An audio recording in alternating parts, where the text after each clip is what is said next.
In this episode, these units will actually run all the way down to minus 25.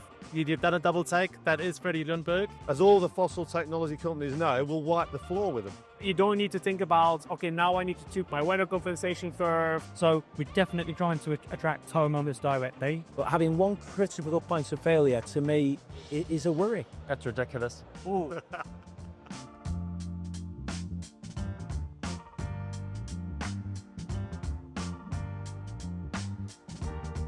Hi and welcome to the Homeowners Q&A podcast. I'm your host Mars, and this is a special episode that we recorded at InstallerSHOW 2025. And to make this episode even more memorable, we're recording fresh off the back of our win at the Renewable Energy Awards, where we took home the Communications Award for this very podcast. So thank you to everyone who's listened, shared, and supported the show. We couldn't have done it without you. This episode takes you straight to the buzz of the show floor, where I caught up with some of the biggest names in renewables to get an exclusive look at the latest products, fresh ideas, and breakthrough innovations shaping the future of home energy. In this episode, you'll hear from James Chaplen from Mitsubishi Electric, Premier League and Arsenal legend Freddie Ljungberg, now a brand ambassador for NIBE, Paul Smith from NIBE, David Lindsay from Flexi-Orb, Tim Williams from Go Geothermal, and Henry Castellan from Havenwise.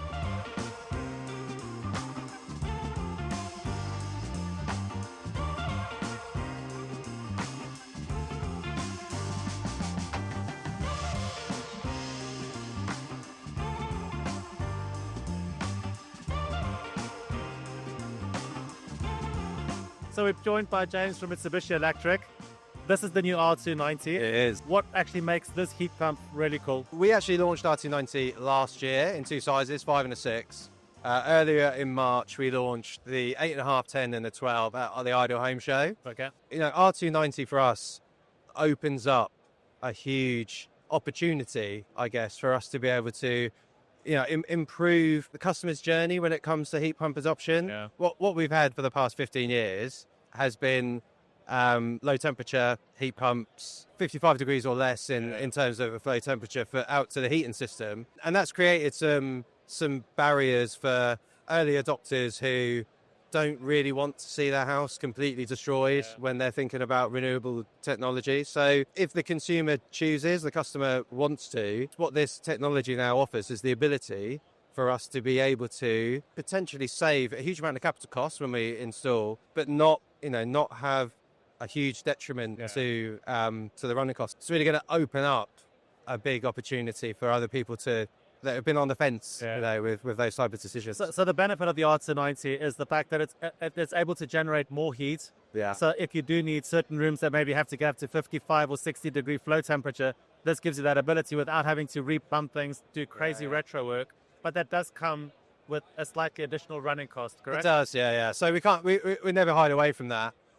This product will get you up to 75 degrees in terms of leaving water temperature. The harder you drive these products, the less efficient they become. So just talking about badging, you've got the 8.5, 10, the 12. That rating is at 7 degrees, or is that rating at -1? So our products will be able to meet those capacities all the way down to -10. -10? -10. Wow. So these units will actually run all the way down to -25. We will see a drop-off in capacity once we start to get past -10. But at -10, if you're looking for a 10 kilowatt for your home, then a 10 kilowatt's going to do the job, I think it's worth mentioning that even though it has the ability to go up to 75 degrees centigrade, if your house is well insulated and it's well suited for a heat pump, it's never going to approach those temperatures, right? So it can operate quite comfortably at 30, 35, 40, 45, right? Yeah, 100%. Look, I got one of these at home. I was lucky I had quite big radiators anyway. I use my product on the auto adaptation mode, so what that means is that it finds its own best flow temperature to match the heat load or the heat loss. Mine runs in the winter at 38 degrees. It is just constantly ticking over, providing a huge amount of comfort into our home. So yeah, equally as happy to run down at a lower temperature. So I think the Mitsubishi followers that we've got on our forums will be really excited about the R290. The one thing that they always kind of complain about is Melcloud. Yes. And this is something that we've spoken about extensively. Yeah. I do believe there are changes coming to Melcloud. There are. Want to give us some updates? Yeah. So we hear that same feedback. Melcloud is actually more than 10 years old now.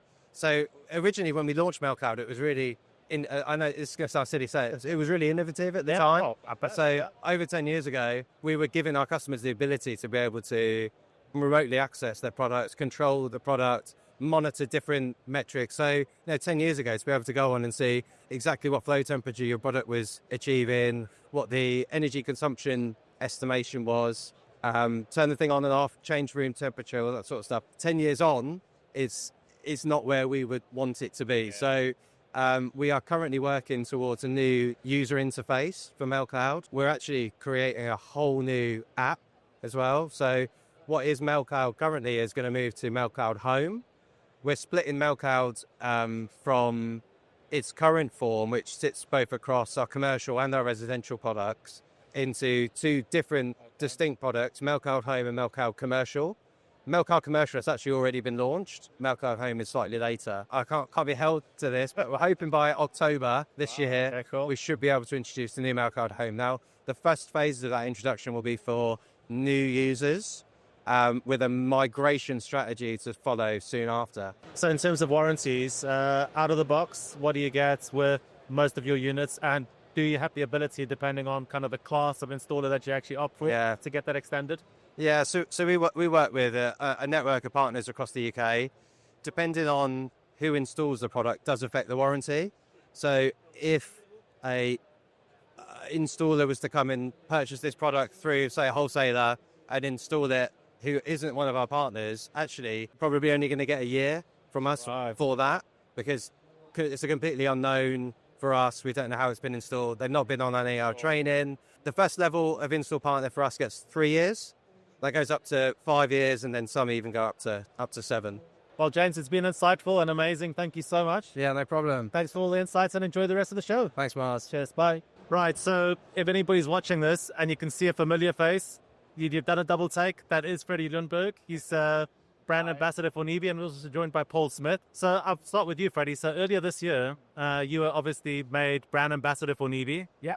What was the motivation behind that? And what ultimately got you to say, yes, I want to do this? It's probably the history of the brand and the history for me and my family. As you see pictures here from the nature is where I'm from. So I'm actually born very close to Markey, where NIBE is from. Yeah. My granddad worked in this industry, and in his own home, I think, unfortunately he's not with us, so we can't ask him all the details, but what I've heard from my mom is that he installed one of the first heat pumps into his own home and then worked with NIBE closely his whole life. And when was that? Just a long time. It's my grandpa. So it runs a bit in the family. And when they came and wanted to work with me, I felt like it's natural. It's I can say to you, I did my work experience where you're off in the summers to make some money. That's what I was working with, the installers, because that's how my family's been working. So it felt natural, and it's where I'm from, so it felt great. What is the motivation now? So you've taken this role on. What is it that you personally want to accomplish from this actual endeavor that you're doing? We've spoken a little bit about it, but in Sweden it's very natural to have heat pumps. It's environmentally friendly, it's a carbon footprint, so all these things. And for us, that's second nature. It's not that you like, oh, did you have that? It's just everybody almost does. And if I can help in some way, and like talking about it, helping that we are, for the future, helping our children and making the world a bit better, that's what I'm trying to do. And then, of course, it's a great product. So, Paul, from your perspective, what was your motivation to actually sign Freddie on? Well, actually, Freddie's backstory, which is super, we were not aware of. The motivation to obviously Sweden is the home of heat pumps, a very mature market. NIBE itself is a business that's over 70 years old, and we've got a great story to tell. So, in all honesty, we wanted a great person, a great export from Sweden to be on stand with us here at InstallerSHOW. The story that Freddie has told about his links to the brand, actually, as I said, we weren't aware of those, so it just makes this partnership a fantastic fit. And more than that, Freddie has a genuine interest in the technology, in the product, and I think we've overrun today slightly because he's asking so many questions on. I'm boring you. So, Freddie, do you have a heat pump? I don't. But that's something we talked about back in Sweden, I do. And it's just here, it doesn't exist. I installed one 3 years ago. Oh, you're based in the UK now? Yeah, I'm living in the UK. And I asked, and the installer was like, no, I don't know how to do. And there was all this. So I think this is important, because I said to one of the first glitches we had, like, what's going on here? Yeah. Like, that should be the first thing I should do. I think for the world, that's what I want to do. So, no, that's my answer to that. We should have a discussion maybe in the future about that. Maybe a deal to be had, you never know. We'll get you signed. No worries. We actually interviewed a gentleman from the Swedish Energy Association probably end of last year. And he was just saying just how prevalent heat pumps are in Sweden. I mean, they are absolutely everywhere. Yeah. So it's really interesting to see for here that, you have had, and it's because you know the technology works. Sweden's a lot colder than it is in the UK, and heat pumps work there. Yeah. So for people that actually do question the technology, what would you say to them? I can only look at the history of what I've seen in Sweden. Sweden is a lot colder than England, and we have the hot weather. So I think the weather contrast in Sweden is quite massive, and it works really, really well. Not just working, it's good for the future. Yeah. Like most of us have children, and like if we can help a little bit with the future, I think that's good. A sustainable carbon footprint. I think there's so many things that talks for it. So felt for me natural to work with them because it's a good cause, maybe the wrong word, but it's to get it a better place. From my perspective, I think it's fantastic to have a high-profile figure like you. I mean, football's huge in the UK. Everybody knows who Freddie Ljungberg is. So I think it's amazing that, you're going to help potentially amplify that message a little bit more by having that brand association. Do you think that more of your kind of compatriots and former colleagues should also be doing similar things? Should they be trying to get involved in more kind of green initiatives? I think so. It's valuable for all of us for the future of this world. So yes, I do think so. And I think I don't know if I'm allowed, but I had a colleague once. This is many years ago. I moved to England, a teammate of mine, Martin here. Oh, yeah. He was told, I have this really cool thing I'm installing in my house. And he was doing, what do you call it when you're doing the garden? You put down the... Or boreholes or ground loop. Yeah. Oh. And he was trying to explain to me. I was like, Martin, I know, we've had it in Sweden for 100 years. But it's so So what's the best thing about Sweden? Meatballs, IKEA, or heat pumps? Ooh. I love them all three, but obviously when I'm sitting here, I have pressure. I'd say heat pumps. Huh? And last question before we let you go, be remiss of me not to ask, who's winning the Premier League next season? I have to talk to with my heart. I hope Arsenal will win it. Amazing, Freddie. Thank you so much for your time. Thank you. Pleasure. Thank you, Paul. Thank you, Mars. Much appreciated. Great to do it. Thank you. Are you thinking about getting a heat pump? Then don't get caught out by a bad installation. Bodge Buster is your essential guide to asking the right questions and spotting red flags before it's too late. Written from real homeowner experience, this book gives you the knowledge to avoid costly mistakes and make informed decisions. Get Bodge Buster today in print or for Kindle, link in the description. So I'm joined today by Lindsay from Flexi-Orb. Welcome to the show, David. Hi, thank you for inviting me. Right, so we have posted quite a lot of content on our website about Flexi-Orb. Yeah. For those viewers that are tuning in today that have not heard of Flexi-Orb, what exactly does Flexi-Orb do and what do you stand for? We're a competitor to NCS. That's the easiest way, I think, of explaining to anybody what we do. Within our scope at the moment is PV, batteries and EV charging points, which is a bit of departure. We want to build into a scheme that becomes a true competitor for all renewable energy products. And the next one, of course, will be heat pumps, which is going through UCAS accreditation at the moment. So you've got batteries and PV covered. Yep. That's up and running. Yep. Heat pumps is next. Where are you on that particular journey now? I'll check my emails in a second. we may today have authorization or recognition from UCAS that we meet their standards on the heat pump scheme. Okay. But then it's got to be tested. It's got to go for validation. So I'll throw some more numbers in there. Okay. It's got to be recognised to ISO 17065 2012, which will be done by the certification bodies. So that will take us a few months, 3 or 4 months to do that. So we're looking towards September, October when it's fully up and functioning. The standards for PD and battery are quite similar to MCS.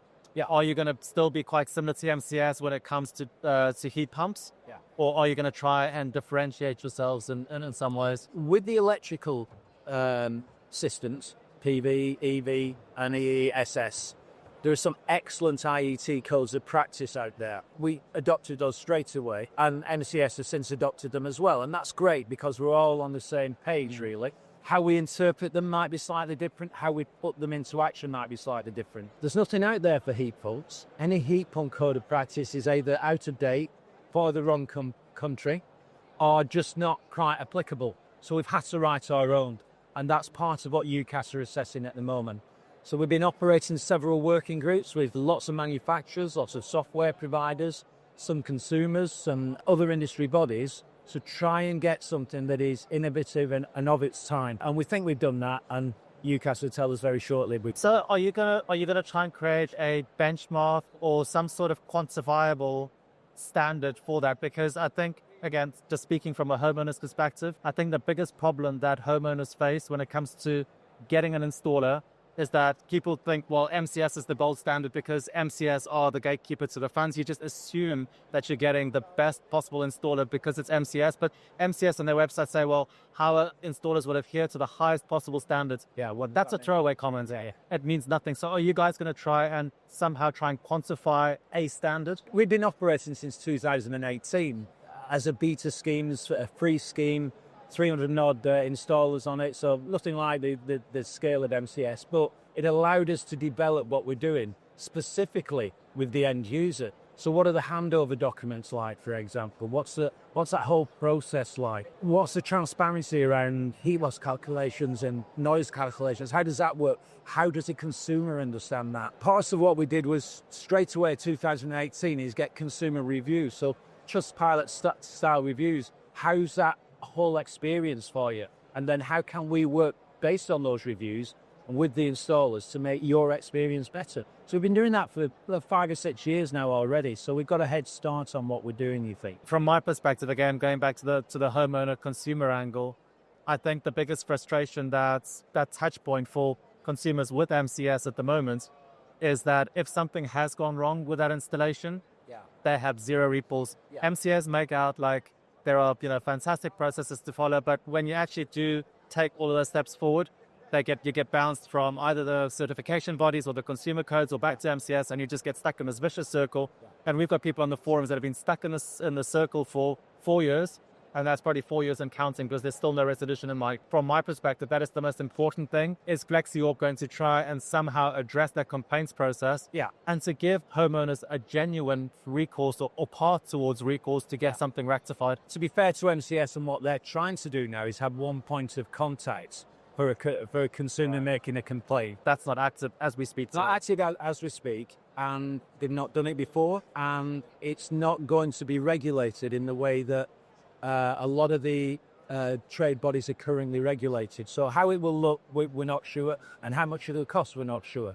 But it's a legitimate and valid argument that at the moment the consumer's got too many places to go to should something go wrong. If we encapsulate that, we've got, is the problem with the scheme? Is it with the certification body who are operating the scheme? Is it with the CPS? Is it with the finance company? It might be a Section 75 claim, for example. Is it with the IBG providers? So straight away, there's 5 points of contact then.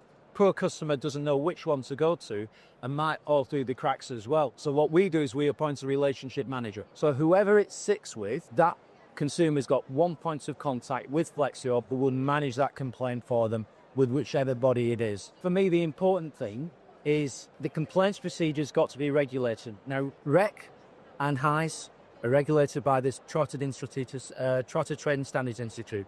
They're assessed to it all the time. They're audited every year, but they're constantly assessed. We've got to be transparent with what they're doing. I'll give you some examples of where that's worked, because there's a lot of false information around, generally in the world, obviously, but around IBGs at the moment. Now, IBGs can be improved, and we're working with government, Trustmark to help improve them. The misinformation is going around that they're not fit for purpose. Well, we know Safe World Insurance Group, who are the largest provider of IDG. We've got shared investors, so transparency there from us, but we have access to their figures, which are online anyway. You can check them themselves. They paid out £1.4 million in renewables last year. £1.4 million, and yet people are saying IBGs aren't fit for purpose. An SOC installer went bust in February last year, Yorkshire-based, but I know HISE dealt with 108 complaints the week after they ceased to trade, and that £160,000 alone for one installer was paid out by Safe World Insurance Group. So that really helps those consumers. Now, there was still some that fell through the gaps, which is why I'm saying that IBGs have to improve, and we have to balance that out with the cost of an IBG as well, because we don't want to make it prohibitive, but it helps consumers, and that comes under our umbrella, under our relationship manager's remit, scope, to help consumers. It's not enough to say it's just one point of contact. That point of contact has got to be good. It's got to be fit for purpose, and I believe that we can achieve that. You mentioned earlier that you're checking your email to see whether UCAS has given you the green light to go ahead. If they do, what's the next step for you? How long is it going to take for you to get the remaining steps off the ground before Flexi-Orb becomes a thing for homeowners? For heat pump. Because it's already 40 hours. Yeah. So about 3 months. But as you know, we're going through a consultation with DESNZ at the moment about the future of certification schemes within the funded schemes of government.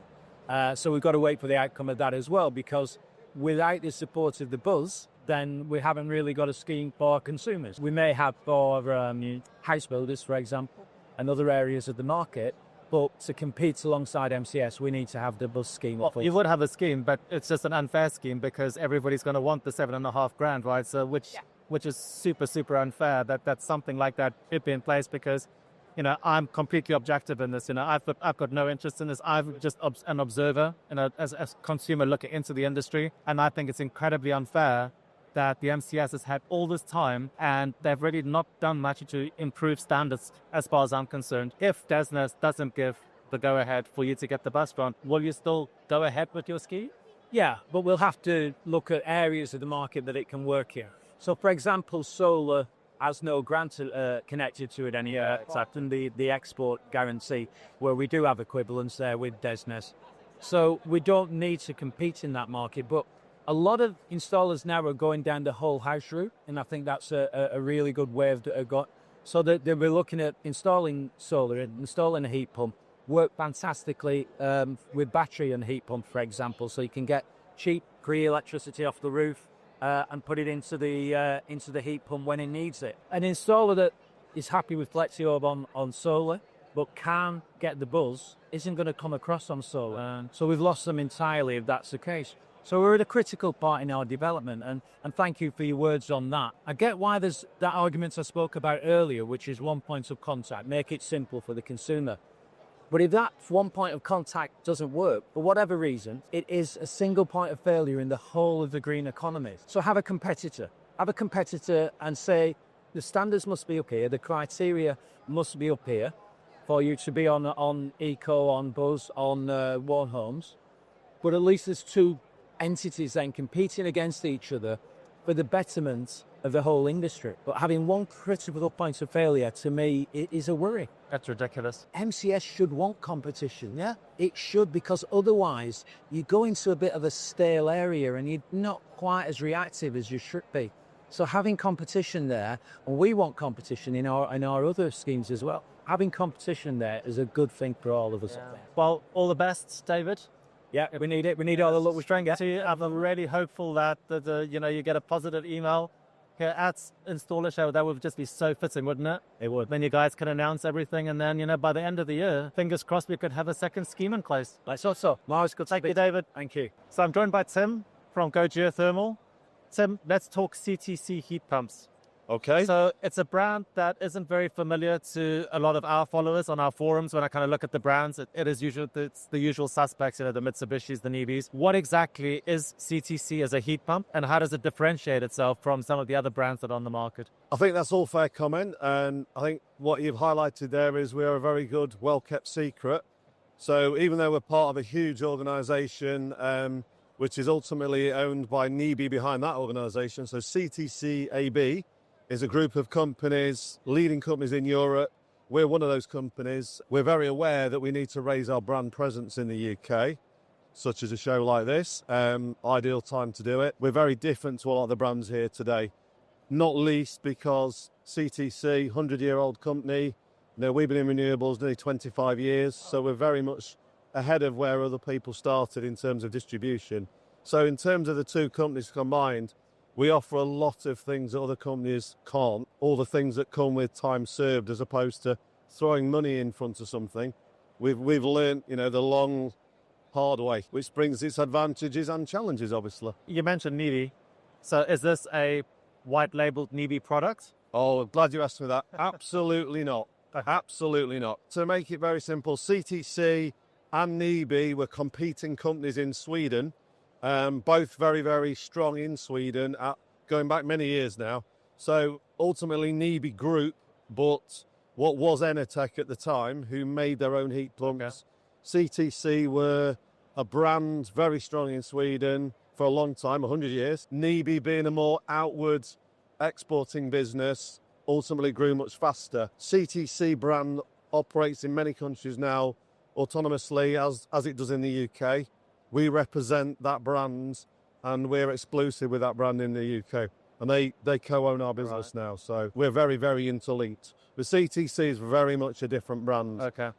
From made, designed, totally different factories, totally different approach to their brands. And if you were to visit Småland, you'd see the different factories. But obviously there's integration because you'd want to play to your strengths as a big group. Of course. Yeah, but yeah, very different. So the biggest driver for heat pump installations from a homeowner's perspective is the installer coming and saying, you know, I've been trained on brand X, brand Y, this is what I fit.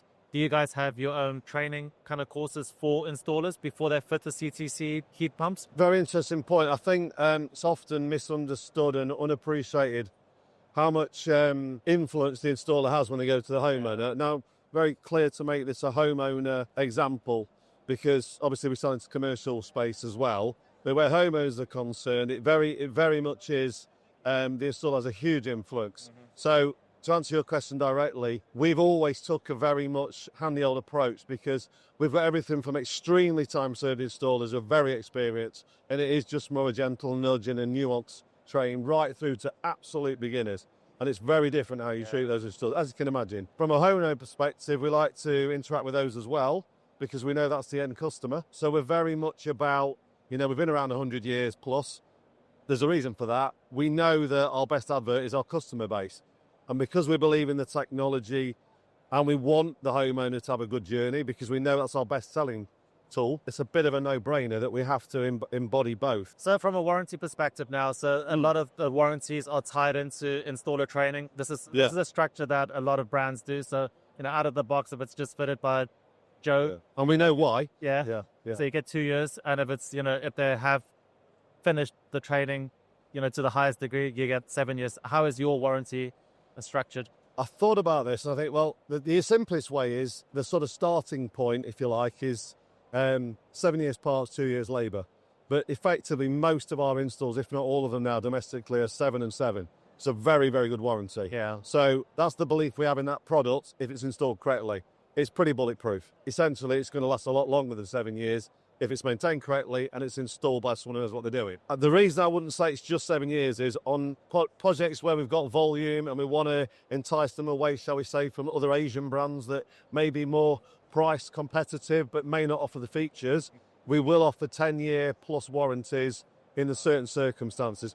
One-off properties, 7 and 7 is pretty standard. You know, this fit and forget mentality is obviously not the way forward. What kind of sizes do they come in? You know, what's the smallest, what's the biggest, and what's in between? Literally, and not many brands can say this, literally we can take everything from 3 kilowatts right through to 1.8 megawatts and beyond because of our range of products. Right. I mean, we're trying to consolidate it. We've got about 56 products at the moment. That is being consolidated because we're a group, and who wants to do the same thing in 4 factories? We want to combine knowledge and experience and make a really, really good product amongst the different group companies and play to that strength. Also, I think it's overwhelming for installers and specifiers, but there's no getting away from it. When we've got products like the Ecodan over there, which is unique to us, other companies don't have that product. No, it's not every day you put one in, but the fact we can do it, we are a specialist at heart, but we realise to be a brand that goes forward, we have to capitalise on some of that huge growth in air to water, which is why we have the 2 air to water units here today. Well, basically we can heat and cool any building. It's as simple as that. It's all about scale, and we've got it. If you, for example, buy a 5 kilowatt heat pump from you, is that 5 kilowatts at 7 degrees, or is that 5 kilowatts at like -2? What does the data badge say? It's almost impossible to give you a nice, neat answer. Okay. Probably the most helpful way is to say, we all know that heat pumps have sweet spots, and we all know that if we talk air to water, which is 80%, 90% of the market, that obviously on a nice summer's day at 25 degrees, like today in Birmingham, literally, if you want to have a shower at 38 or 42 degrees, the jump is so small, the efficiencies are incredible. We also know that the average winter temperature in the UK is 7 degrees, so if you can optimise your heat pump to that, that's great. So, the smart companies are doing more of that. There's a drop-off with brands. Yeah. Some are better, some are worse. We're no different because we're using the base technology is the same. Where the differences come in the more high-end brands, shall we say, is how they tweak, how they innovate, how they change away from what was always done. I'll be the first to admit all brands will have a drop-off at certain temperatures, and it'd be wrong to misrepresent the technology because we don't need to. No. It's superb. Uh-huh. As all the fossil technology companies know, we'll wipe the floor with them. And it's as simple as that. And that's the same with, pretty much every heat pump brand. It's a fight between all of us, but we're all on the same page when it comes to what's the future. Thanks for your time, Tim. Absolute pleasure. Thank you, Miles. Nice to meet you finally. Are you new to heat pumps and feeling lost? Then From Zero to Heat Pump Hero helps you understand, operate, and optimize your system. No jargon, just simple practical advice from one homeowner to another. Take control of your heating and save energy. Get your copy now. Link in the description. Right, so we're joined by Henry from Havenwise. Henry, I personally think, and I have seen Havenwise evolve as a company, as a service. For those people that aren't familiar with Havenwise, do you want to just give us a rundown of what Havenwise is and what people can do with it? Thank you, Marsh, for calling. It's good to see you in person. It's all by the way. In person. Havenwise exists to make heat pumps easier and cheaper to run for homeowners and installers alike. Homeowners get a phone app, the Havenwise phone app. That's where they control their heat pump. In the background, we fully optimize the heat pump to get the comfort they want, and we chose with the lowest possible cost. Installers, they get access to a service portal. And then homeowners get Havenwise customer support for any questions they have about their heat pump or about Havenwise. What we do with each and every one of our users is we set up a direct WhatsApp connection. There's the email connection as well, but there's a really direct WhatsApp connection with myself, Alex, and Asma. Any questions homeowners have, they reach out to us. We get them answers typically in 30 minutes. That also includes the question of, hey, I've seen there's more data available on your website. Could I get access to that? So we sort that then out so that, the whole point of that is installers, they want to focus on installing heat pumps. And so we try to, with this customer support angle, we try to really help them service their customers by taking on the questions ourselves. We know what people are asking. We get quite a bit the same question from people. So we're really prepared to answer those. Similar to what you do on the forums, like you get the same questions. You're very well equipped to answer those. Same thing as for us. I think we're really well equipped to answer those. Installers as well. The installers are, already, installing the next heat pump, or they're on their way in the van to the next site, and so we try to help them that way as well. What I want to understand is your motivation for actually offering this excellent service that you do. This isn't something I'm just saying because I actually just saw, maybe it was about a month ago, somebody actually acquired the Havenwise product. They ran into a problem with their Samsung heat pump. They sent you a text message on WhatsApp and you guys had sorted them out inside 10 minutes. Amazing, right? What is your motivation for doing that? Why have you taken on that responsibility of doing that when that should, technically speaking, be the installer job or the manufacturer's job? Why have you guys taken that on? It's amazing that you've done it. I just want to know why that you guys did it. There's a few reasons for it. One is we just see that homeowners with a new heat pump are quite nervous about that heat pump in the first few weeks. And we just want to help them. We just want to be there. And that builds trust in Havenwise. The second thing is, by taking on that role ourselves, we unburden installers. Yeah. Because otherwise, those questions go to the installers. And those questions always come in the evenings or in the weekends. Always. On a public holiday. Always. Days. So we unburden the installers. And the third reason is, with technology, we can be quite efficient, quite fast, and quite accurate in getting questions answered. We're really well equipped to do that. Do you think that is potentially a problem where somebody goes, I'm going to pay you £50 because that is an incredible price for this particular service, what you guys offer, but then you almost become their support network? I mean, is that a way of potentially looking at? Do you think that might be an issue going long term as you get to maybe 100,000 or 200,000 subscribers? That wouldn't be an issue. It's part of what we do, and we just need to make sure that it scales, and we need to make sure that we can keep doing it efficiently. I think people will always have questions. It's naturally to have questions. Yeah. someone needs to answer them, and we're happy and glad to do that. So one of the biggest questions that I've seen that relates not only to Havenwise but to similar products that kind of take control of the heat pump, you're not taking full control of that. I think that's something that we need to address with the homeowners, because there's a lot of people they're concerned that you will give an instruction to the heat pump that might push it into a territory that it's not comfortable in. I don't think that your product it can potentially do that, because I think the heat pump will have enough protections in place. But do you want to just address that point? The heat pump has in itself quite a bit of protections in place. I should have said this in the beginning, but Havenwise does what it does through the internet connection of the heat pump. So that means we don't install extra kits. Yeah. We don't do Modbus connections or eBus connections. We use the internet connection of the heat pump, the existing hardware, whatever is there. That means we operate within certain safety bounds that are set by the manufacturers. We cannot damage the heat pump. Yeah. We operate within a safe region. Yes. Data protection, something that people are so paranoid about, is in terms of where is that data stored, where are my login details? How much of that information do you have to store?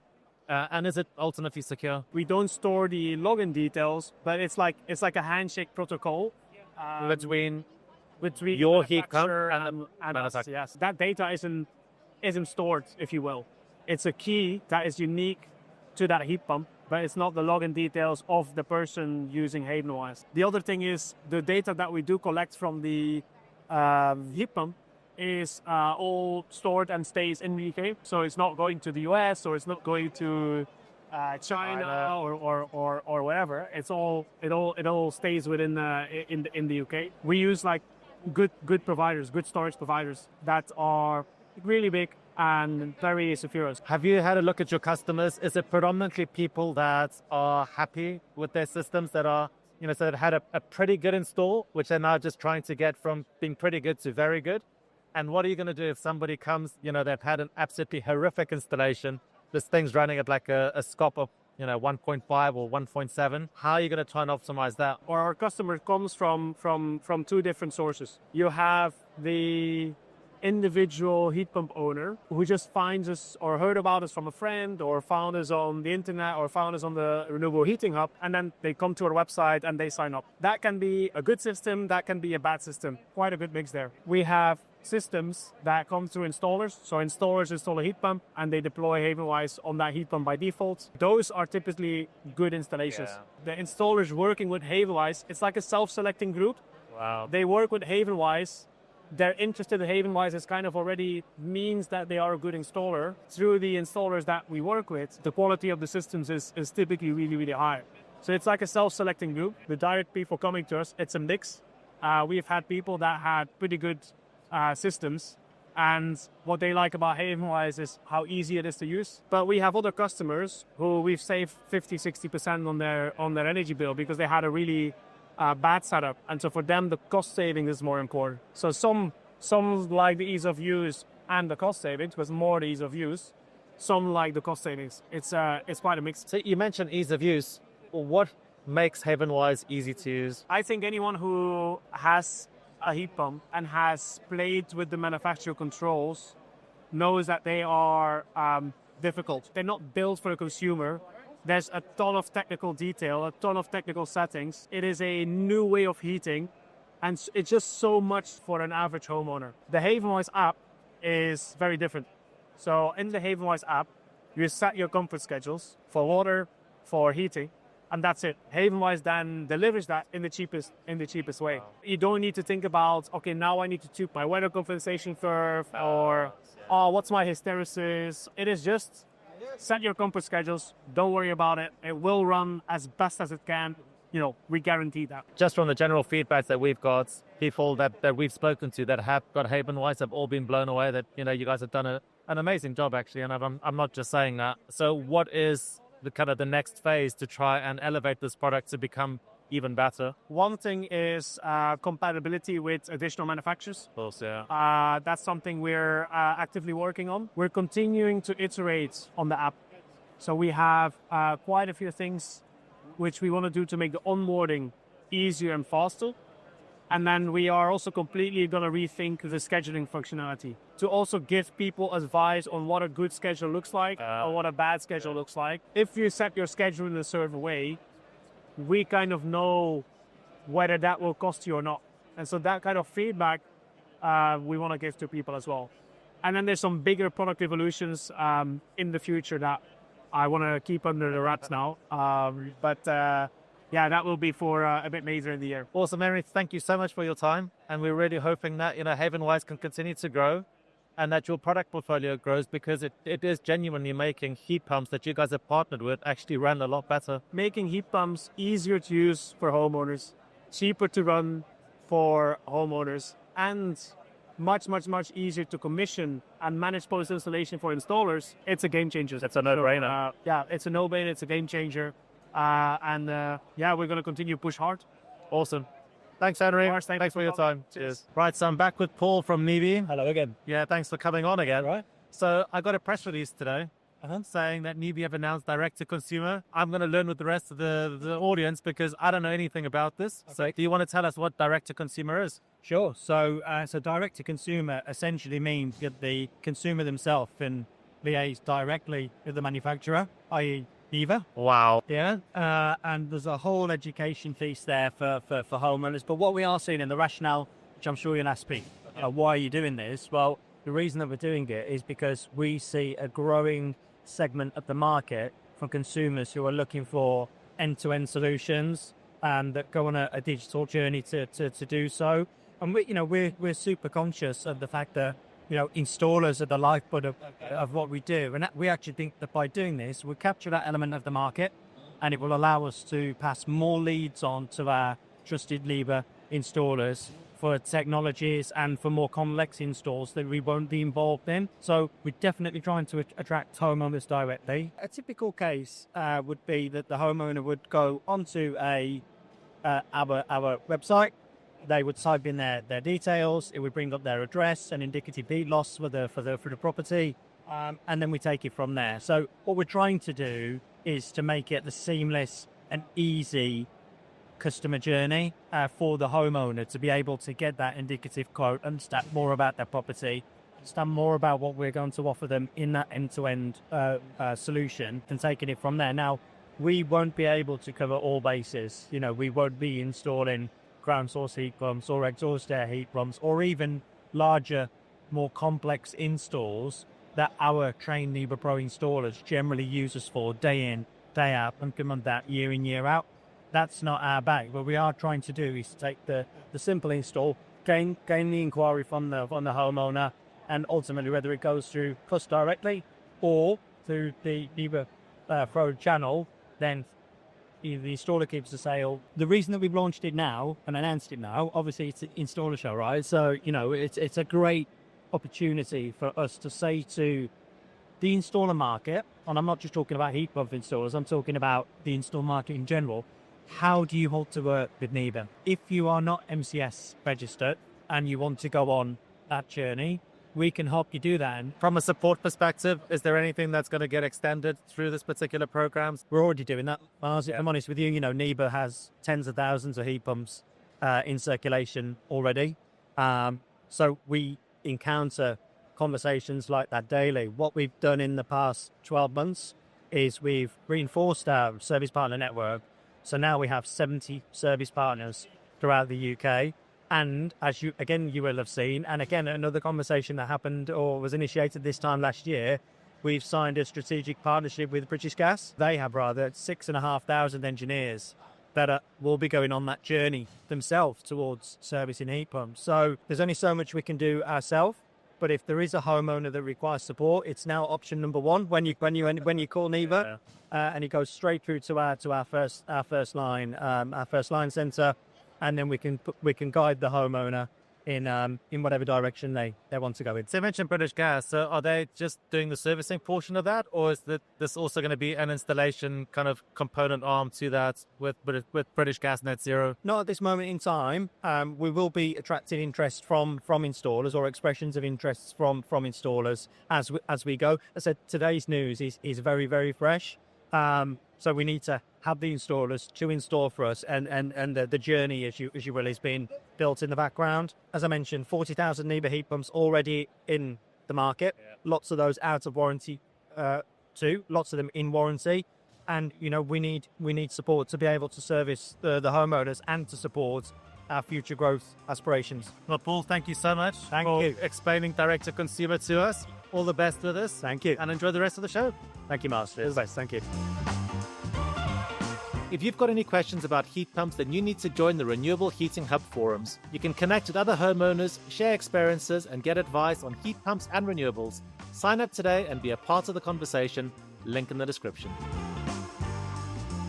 So that's a wrap on part 1 of our Installer Show special. A massive thank you to all of our guests and a big shout out to the Installer Show team for hosting such an impactful and inspiring event. If you enjoyed this episode, hit subscribe, share it with a friend, and join the conversation over at renewableheatinghub.co.uk. And don't forget that part 2 drops next week with another brilliant lineup of guests where we put big brands on the spot and dive into the exciting new products and ideas they're bringing to the future of home energy. Until then, stay warm, stay green, stay tuned. Goodbye.